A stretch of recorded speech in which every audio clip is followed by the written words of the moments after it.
Welcome to this episode of Mind Vault. Today we're tackling a topic that hits home for so many of us: ghosting. You know, that moment when someone you thought you had a connection with just disappears? Absolutely. It's almost like one day building a friendship, and the next, it's complete silence. No explanation, no goodbye, just nothing. Right? And that silence can feel more painful than any fight you might have had. It's not just about the relationship ending, it's about how it ended.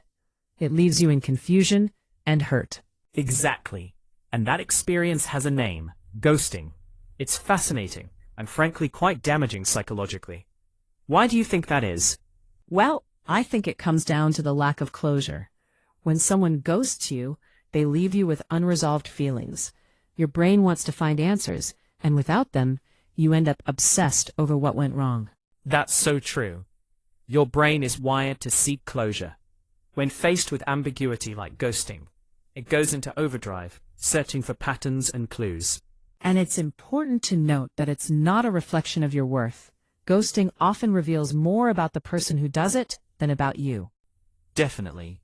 Many who ghost do so because they struggle with discomfort and responsibility.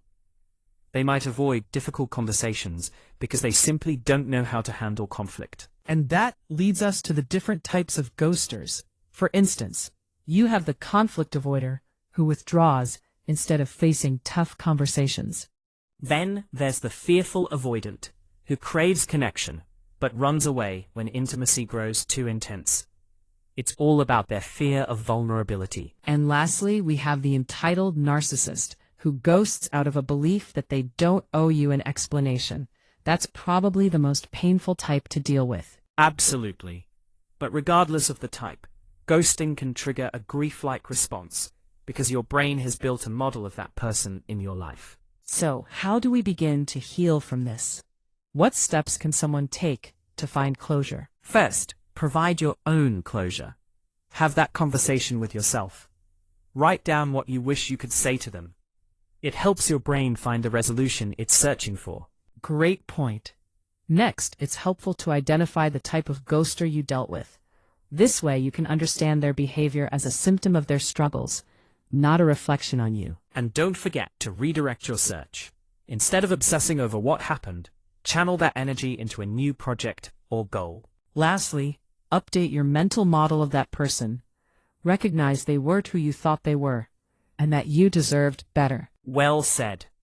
Remember, the silence they gave you says more about them than it does about your value. You deserve honesty and dignity. Exactly. Thank you for joining us today in this conversation about ghosting. If you found this helpful or know someone who needs to hear this, share it and subscribe to Mind Vault. Until next time, take care and remember, the truth about their silence is not about you. It's about them.